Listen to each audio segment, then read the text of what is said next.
Audio Jungle. Hello, everybody. I'm Kim Falk. I'm with the Pastors of the Western Potomac Heritage Area in Canal Place. I'd like to welcome you to Canal Place and thank you for coming to our Liberty Tree planting. Today, I also want to mention we will be doing a dedication to the Liberty Tree on July 4th when we have our big America 250 event.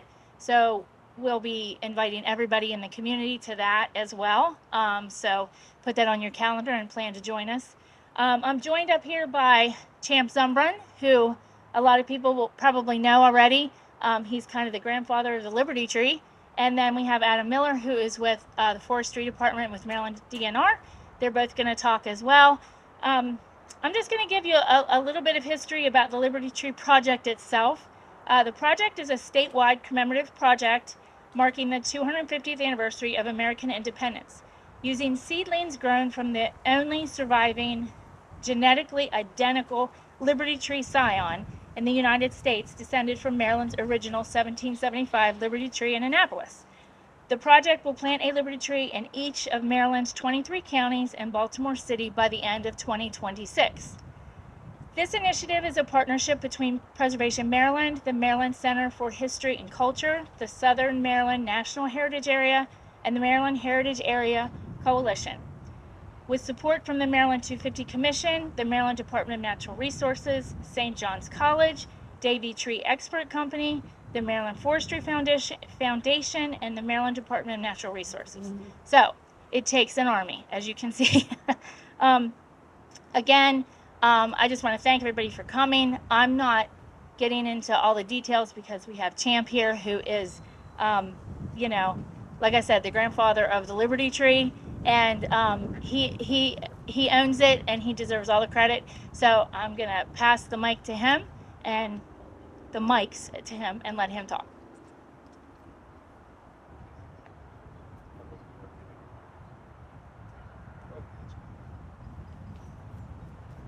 Well, should I get closer to you, or what do you think? We're good? Okay.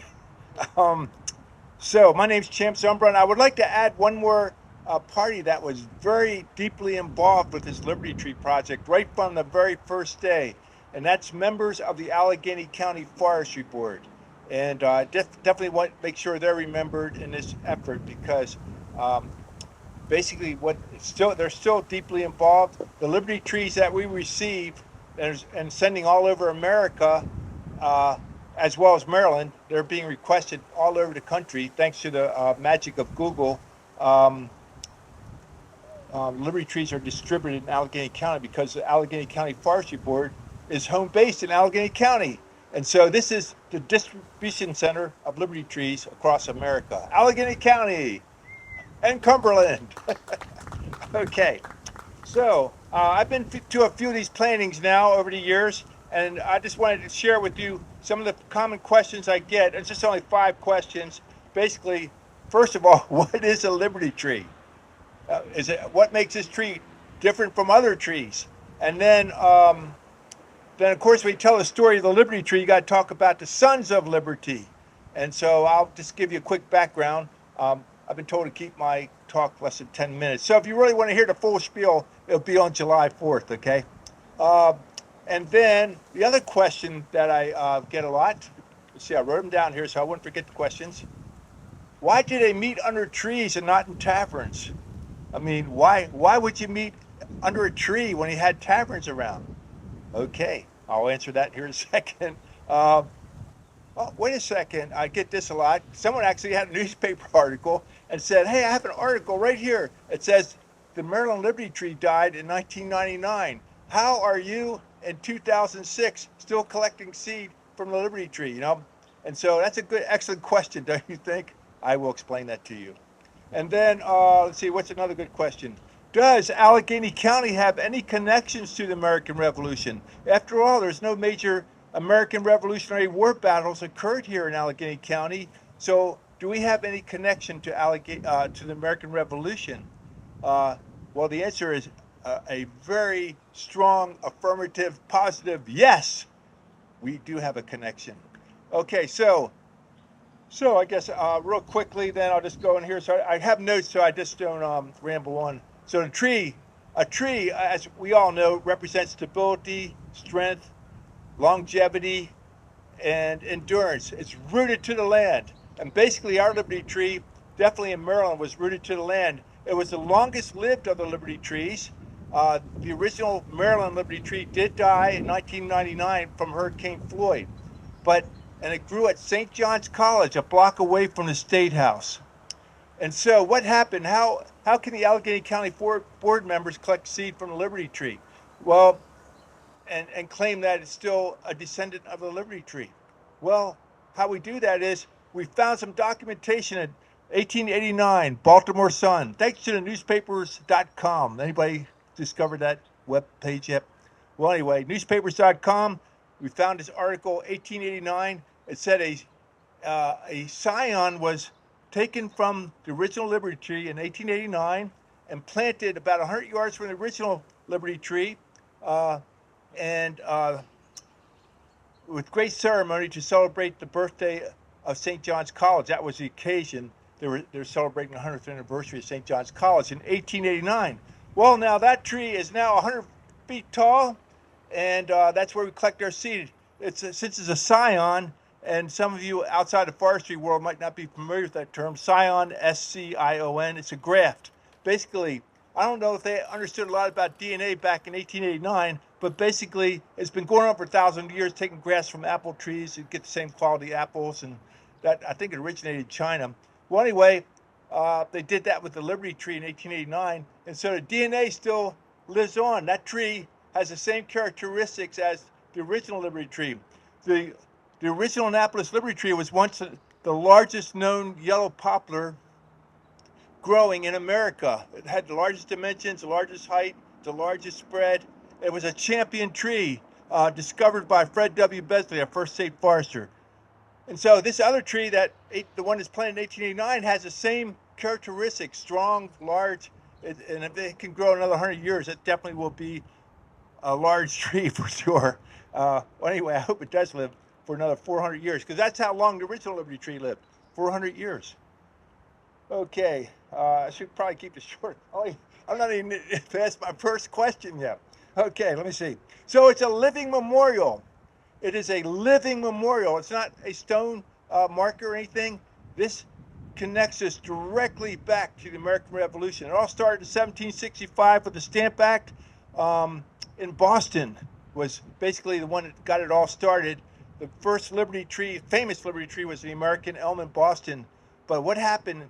The colonists in 1765 were not being represented. They felt like they're being disrespected by the Parliament in England. 3,000 miles away, they were imposing these taxes. Not that taxes are all that bad, but the colonists weren't represented, and that really bothered them. They felt they were enslaved because they had no say in how their lives were being run, and they thought the new laws being imposed by the British, the Stamp Act, the Tea Act.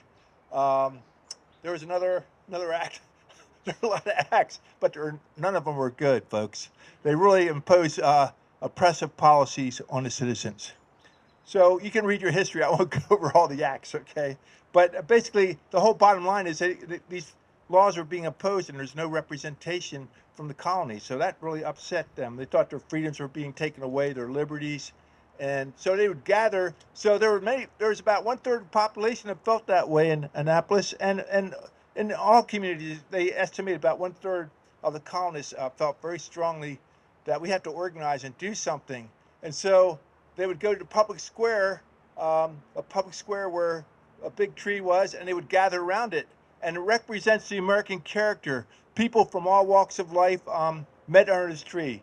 In Boston, it was Paul Revere, one of the famous sons of liberty, Samuel Adams, John Adams, Warren, Joseph Warren, a doctor. John Adams, of course, was a politician. Sam Adams was a rebel rouser, much like our Sons of Liberty character. Thomas Cressup. Anybody ever heard of Thomas Cressup? Well, he was a member of the Sons of Liberty also. And that's one connection to the American Revolution. I called Thomas Edison the George Edwards of Western Maryland. And why do I say that? Because he was an elected official for the colonies from 1757 to 1770. He would ride his horse 2.5 days to get to Annapolis. That's how long the trip took on a horse. He could cover about 50 miles a day from Old Town, Maryland. And it was just normal life for him. And he did that for 13 years. It's amazing. Where George Edwards, modern day George, he was driving down to Annapolis, I'm pretty sure, and getting there in 2.5 hours instead of 2.5 days. Okay, so we talked about the Liberty Tree. So the Liberty Tree was a common gathering grounds. And they met all people from all walks of life. Those folks that couldn't really afford a lot, and just scraping a living on the farms and so forth, were associating with wealthy people all under this tree. And it really developed the character of America in the sense people from all walks of life. It evolved into people from all walks of life can vote today in America. That's a character of America where it's not about class. It's just about being represented, wherever you come from, whatever your background is, poor, rich, didn't matter how old you are, young. If you had a common interest, you could become a member of the Sons of Liberty. And so the Liberty Tree, how it works, I'll cut it short because I'm getting to my 10 minutes. If you want to hear a big long spiel, I'll say it on July 4th. So come back again. But what happens, how this tree is possible to be here, we being members of Allegany County Forestry Board, Mr. Adam here is Miller. He is a member of that also, and he keeps us organized. And the Maryland Forest Service supports the effort, and we send the seed to the state tree nursery, where it takes about 2 years for the trees to germinate and so forth and grow to this point here. Then we get it back. They send it back to Greenwich State Forest in Allegany County, and then we put them in pots like that, and then distribute them all over the place. So they're getting planted this year in every county in Maryland. And so there's going to be a lot of ceremonies like this. Just a couple of days ago, I was at Castleman River Bridge. We planted a Liberty Tree, and they're getting planted at all the signers of the Declaration of Independence. Samuel Chase is over his grave in Baltimore. We're arranging right now to get it planted at a home where Charles Carroll lived, Charles Carroll of Carrollton. The very first planting this year was at William Paca's house in Annapolis. That was the very first planting to kick off Maryland 250. And Thomas Stone down, I believe he's in Southern Maryland. He was a signer of Declaration of Independence. That they're getting a tree too. And so, but they're being planted all over in public land so people can go enjoy, just like right here in Allegany County. And so that's enough, I guess, for now. Come back if you want to hear more about it on July 4th.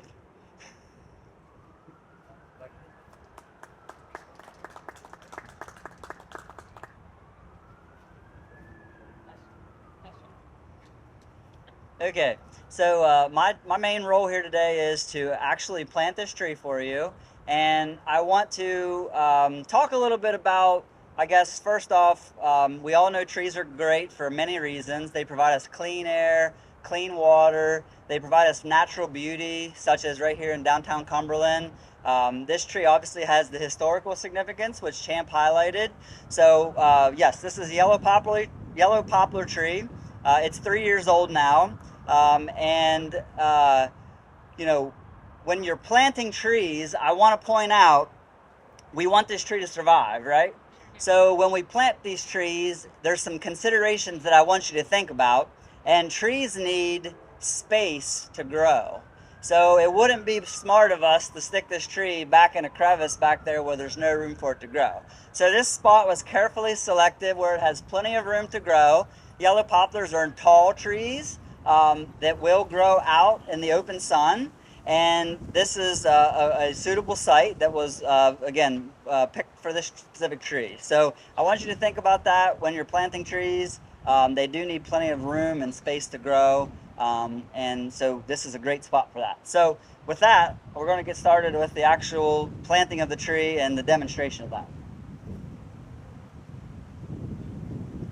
While Adam's doing that, I'd just like to thank the maintenance folks here that made this place look so great today and keep the grounds looking good and just make this a really great place. So when we're planting trees, the size of the hole is very critical for the success of the tree to live, okay? So typically we want the hole to be about 1.5 to 2 times the width of the pot that we're using. So with this pot, I came back about 6 or 8 inches and I scored around the hole, around the sod, the whole way around in a nice big circle, okay?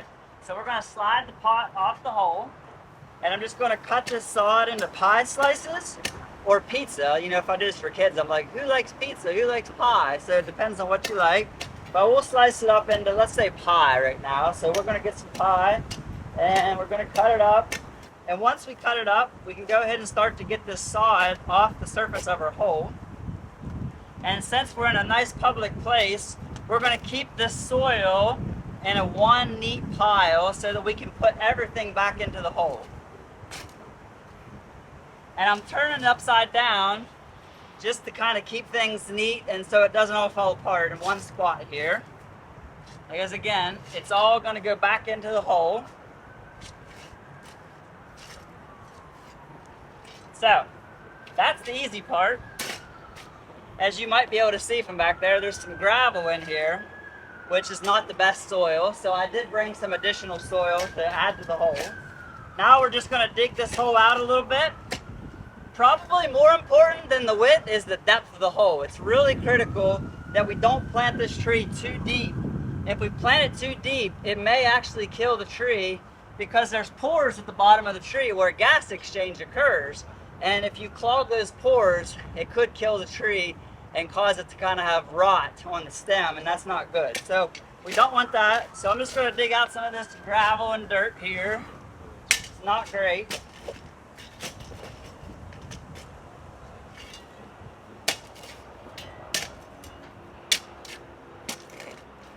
When we're shaping our hole, it's also important to kind of go shallow on the sides. You don't want to go straight down. You want to be shallow, okay?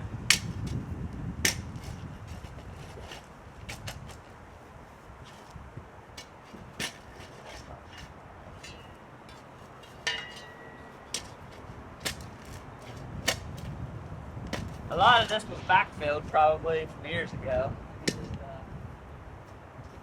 Let me just get a little help here. Want our help? Like, I mean, that's enough of that.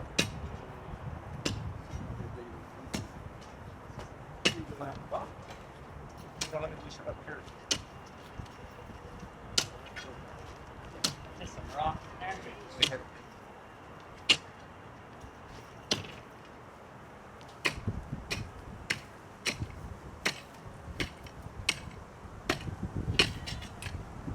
Maybe we should try that up.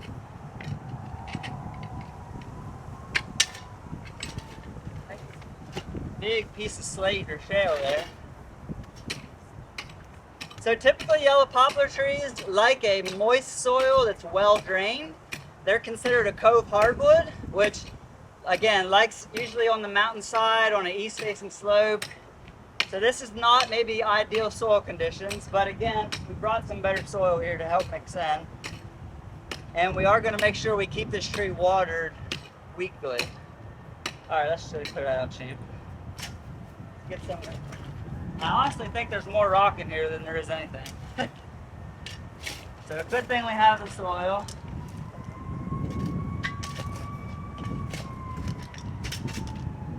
Might be one of the worst holes I've ever dug. Are you having across more tables or recording? That's right. Nothing buried here. This was Also, when you're planting trees in a city, it's important that you call 811 underground utilities to make sure there's nothing buried here. So that was already checked in the past, I presume. Make sure there's nothing here.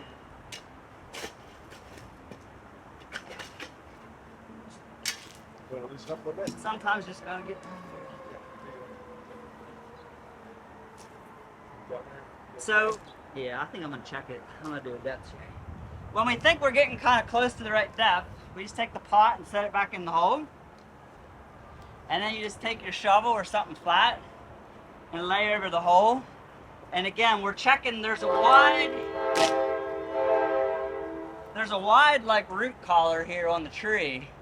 And it's really important that root collar is just above the soil level and not buried. So I think we're good enough. I think we're deep enough here.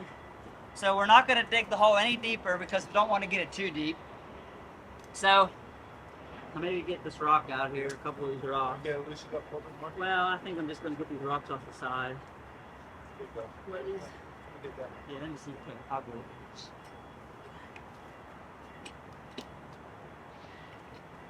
This was an old boat yard.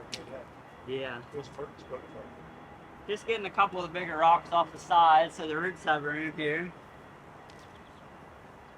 Alright, so now we're going to get the tree out of the pot, and we want to carefully just kind of roll the tree like this and press on the pot while all the good soil falls in the hole. We don't want to waste that good nutrient soil. And we're going to gently pull on the stem so that we're not breaking the roots. And again, we're going to dump all this good soil in our hole so as to not waste that.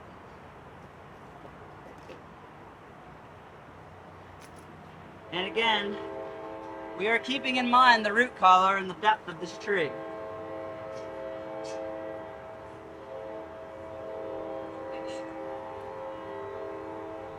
You want to open that burn soil up? I'm not going to put back the big rocks because we don't need that, but a little bit of rock in the soil is okay. And we're going to put back all of the sod and grass because that's extra nutrients for the tree. When we put it back in the hole, we're going to turn it upside down so that it'll rot so the tree can absorb that nutrients. We're also going to add some garden soil here too. I think we'll just keep most of these rocks out, honestly. Just put back the sod and the garden soil. It is a little. Yep. Also, it's really critical that you keep the tree straight when we're planting it because we don't want it to look crooked. So we're going to hold the tree nice and straight here.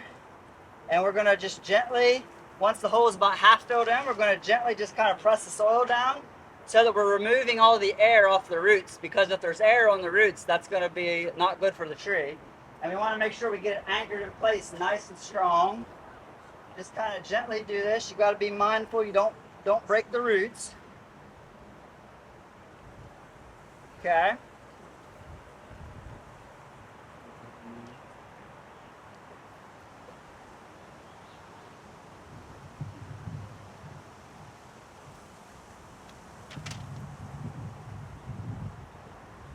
I'm going to just keep putting back the sod here, upside down, mixed in with some garden soil every now and then.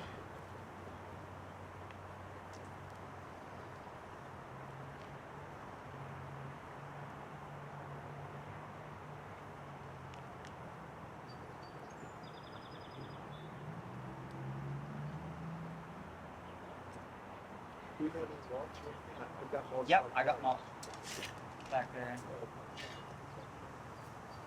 Some of this better soil we'll pull in here. Be careful not to damage the tree with the shovel.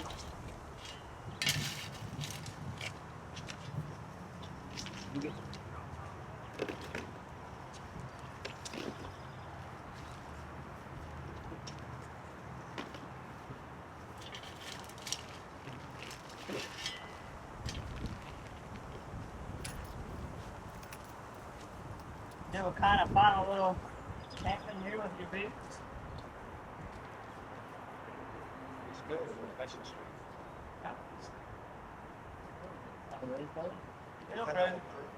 It'll grow towards the sun. Back that way. We still have the root collar here, so it's not too deep. Pull all this beautiful soil back in here around the outside of our tree so that the mowers don't hit it. I know the maintenance guys will like that.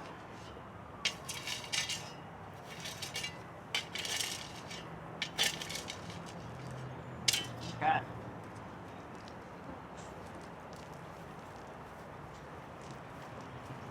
Try try to be as neat as we can. That's in a nice public place. So now our tree is now planted.